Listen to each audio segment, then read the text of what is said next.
আমরা এই পরিষ্কার পরিচ্ছন্নতার অভিযান তো দেখলাম, কিন্তু এরপরে তো জীবাণুমুক্ত করার জন্য ব্লিচিং পাউডার ছিটানোর ব্যবস্থা কি আপনারা করার কোনো উদ্যোগ নিয়েছেন দিদি?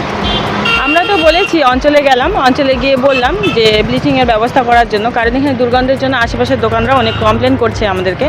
তো আমরা গিয়ে জিজ্ঞাসা করলাম, তো ওনাদের বক্তব্য ওটাই যে এই বছর বলে ব্লিচিং উঠানো হয়নি, মানে এই বছর প্রায় বর্ষা চলেই যাচ্ছে, সব জায়গায় কাজ হচ্ছে, আমাদের নেতৃত্বেই কাজ হচ্ছে, আগামী দিন আরও কাজ হবে, কলম যেতে আরও কাজ করাবো আমরা। তো ওনাদের বক্তব্য যে ওনারা এই বছর ব্লিচিং পাউডার উঠায়নি। তো তাও আমরা রিকোয়েস্ট করে আসলাম যে এই কাজ শেষ হওয়ার পরে যেন এই ব্লিচিংয়ের ব্যবস্থাটা করে দেওয়া হোক বলে আমরা রিকোয়েস্ট করে আসছি। এখন আগে দেখবো পরে যে ওরা কতটা এই কাজটা করেছে। কিন্তু এই ধরনের নজরদারিতে যে অস্থায়ী ডাম্পিং গ্রাউন্ডগুলো বিভিন্ন জায়গায় মেডিকেলে রয়েছে, সেগুলো কি মনে হয় নির্মূল করা যাবে নাকি অঞ্চলের তরফ থেকে তো মনে হয় না হবে, অঞ্চলের তরফ থেকে মনে হয় না হবে, কারণ এত বছর তো করেনি ওনারা, 15 বছর, প্রায় 15 বছর। তো এখন আর কি করবে? আমাদের দেখি, আমাদের যখন আবার যেহেতু কর্পোরেশন হয়ে গেছে, আগামী দিন ইলেকশন হবে, ইলেকশনের পরে বা তার আগেই আমাদের একটা ব্যবস্থা নিতেই হবে, কারণ এই ব্যবস্থা না নিলে এখন এই নোংরার ব্যবস্থা যদি না করা হয় তো খুবই অসুবিধা হবে। প্রায় অনেক ড্রেন ভরে যাচ্ছে, মানুষের বাড়িতে ঢুকে যাচ্ছে, রাস্তা ব্লক করে দিয়েছে। অনেক দিন থেকে অনেকেই আমাকে কমপ্লেন করছে, লাস্টে বাধ্য হয়ে আমি গতকাল আমাদের যে মেনকা আছে ভিএসটি, তাকে ওনাকে কল করার পর উনি আজকে এই কাজটা করানো হলো। এলাকার মানুষজন কতটা সচেতন? এই যে সামনে দোকান রয়েছে, খাওয়ার হোটেল রয়েছে, তার সম্মুখেই যে এই অস্থায়ী ডাম্পিং গ্রাউন্ড তৈরি হয়েছে আমাদের মেডিকেল মোড়ে, কি মনে করেন দিদি এলাকাবাসীরা আসলে জায়গা পাচ্ছে না কোথায় ফেলবে। এখানে আগে তো গাড়ি দেওয়া হতো, তো এখন গাড়ির কার্ডগুলো সব নিয়ে নিয়েছে, গাড়িও পাঠায় না, মানে যেটাকে আর কি ডাস্টবিন বলা হয়। তো মানুষ কোথায় ফেলবে? আছে, কিন্তু সেগুলো বাস্তবায়ন হয় না এবং সেগুলো কাজও হয় না। তো কী করবে মানুষ? এই রাস্তার উপরে ফেলে পুরো রাস্তা ব্লক করে দিচ্ছে, গন্ধ ছাড়ছে, আশেপাশের দোকানদারদের অসুবিধা হচ্ছে আর কি। এভাবেই সুযোগ নিয়ে আর কি পরিষ্কার পরিচ্ছন্নতার কার্যকলাপ আপনারা নজরদারিতেই রাখবেন। হ্যাঁ, আর ভবিষ্যতে চেষ্টা করবেন যাতে এই ধরনের নিশ্চয়ই আমাদের অভিযান যখন শুরু হয়েছে কখনোই শেষ হবে না। আমরা যতদিন আছি ততদিন তো করবোই। যতদিন সহযোগিতা করছি আপনাদের। হ্যাঁ নিশ্চয়ই। ঠিক আছে, ধন্যবাদ। Thank you. আপনারা নাগার নিউজের পর্দায় মেডিকেল মোড় থেকে সেই ছবি দেখলেন, এলাকার নেতৃবৃন্দ তথা বিজেপি কর্মীদের দ্বারা পরিচালিত পরিষ্কার পরিচ্ছন্নতার অভিযানের ছবি নাগার নিউজের পর্দায় দেখলেন। দেখতে থাকুন নাগার।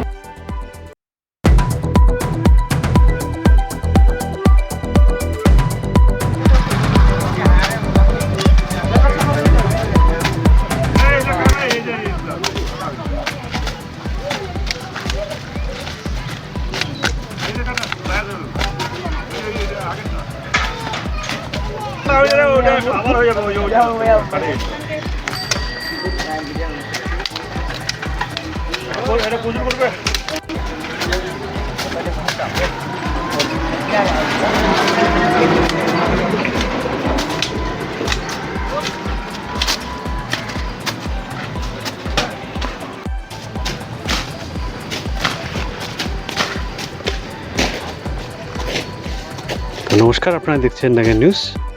আমরা এই কলমজোদের বিশাল ফুটবল গ্রাউন্ডের পাশে আরও একটি কর্মসূচির ছবি তুলে ধরার জন্য আপনাদের নিকট এসেছি।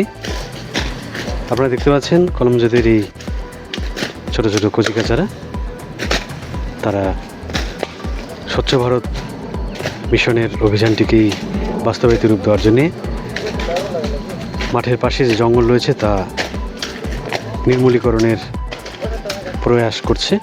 আপনারা সেই ছবি কলমজোদি ফুটবল গ্রাউন্ডের সামনে থেকে লাইভ দেখছেন। আর এই জঙ্গল নির্মূলীকরণের কার্যসূচিটির যিনি উদ্যোক্তা তিনি আর কেউ নন, আমাদের মেডিকেল মণ্ডলের যুব মোর্চার প্রেসিডেন্ট পরিতোষ রায় মহাশয়। তার মুখে আমরা শুনে নেব এই জঙ্গল নির্মূলীকরণের কর্মসূচির উদ্যোগটা নেওয়ার কারণ এবং কার্যকলাপ সম্বন্ধে। পরিতোষদা, জঙ্গল নির্মূলীকরণের অভিযান দেখছি, কিছুদিন আগে আমরা দেখলাম স্বচ্ছ ভারত মিশন অভিযানের কার্যকলাপ আপনারা করেছিলেন উত্তর মেডিকেল কলেজের ময়লা আবর্জনা পরিষ্কারকরণের কর্মসূচি। আজকে এই কর্মসূচি গ্রহণ করার কারণটা কি? কারণটা হচ্ছে যে আমাদের এই ফুটবল গ্রাউন্ডে সবাই খেলতে আসে, বাচ্চাগুলা ভাইরা খেলাধুলা করে। তো এখন এত জঙ্গল হয়ে গেছে যে এর আগেও আমরা এটা পরিষ্কার করেছিলাম, কিন্তু সময় ছিল না, আমার কিছু পার্সোনাল কাজ ছিল, তার জন্য আমি পারিনি। তো হঠাৎ একদিন এসে দেখি খুব বড় বড় জঙ্গল হয়ে গেছে। তো এত জঙ্গলে তো ওরা খেলাধুলা করতে খুব একটু ভয় পায়। পাশেই মাঠ, তো এটা আমাদের চোখের সামনে, এটাকে তো আমাদের পরিষ্কার করতে হবে। তাই সেদিন ভাইগুলোকে বলা হলো যে আমরা সবাই নিজের পাড়ায় সবাই নিজে মিলে করবো সবাই, এর জন্য সবাইকে। কর্মসূচিরই কি এটা একটা অঙ্গ? হ্যাঁ, আর আমি এর আগেও বলছিলাম যে আমি শুধু মেডিকেল না, পার বুথে বুথে গিয়ে আমি স্বচ্ছ ভারত অভিযান করব। এটা আমার মেন উদ্দেশ্য, যে আমরা স্বচ্ছ রাখবো আমাদের পাড়া, আমাদের শহর। হ্যাঁ, কর্মসূচিটা আপনার সঙ্গে রয়েছে। আমার পার বুথে মোটামুটি এখন সবাই সাড়া দিচ্ছে, আমাকে ফোনও করছে, ডাকছে ওরা কর্মসূচির জন্য। আচ্ছা, আগামীতে এরকম কর্মসূচি চলতে থাকবে আপনার? হ্যাঁ, আমি যতদিন দায়িত্বে আছি ততদিন আমি করব। এটা শুধু এটা কতটা সচেতন নিজের এলাকাকে পরিষ্কার রাখা? নিজের এলাকা, এর আগেও বলছি, নিজের এলাকায় নিজেরাই সতর্ক থাকুন, সবাই পরিষ্কার রাখুন, বাড়ির আশেপাশে নোংরা আবর্জনা ফেলবেন না। এবং আমি যেটা করছি ওটা সবাইকে করার দরকার, তাহলে আমরা স্বচ্ছ থাকবো। আমি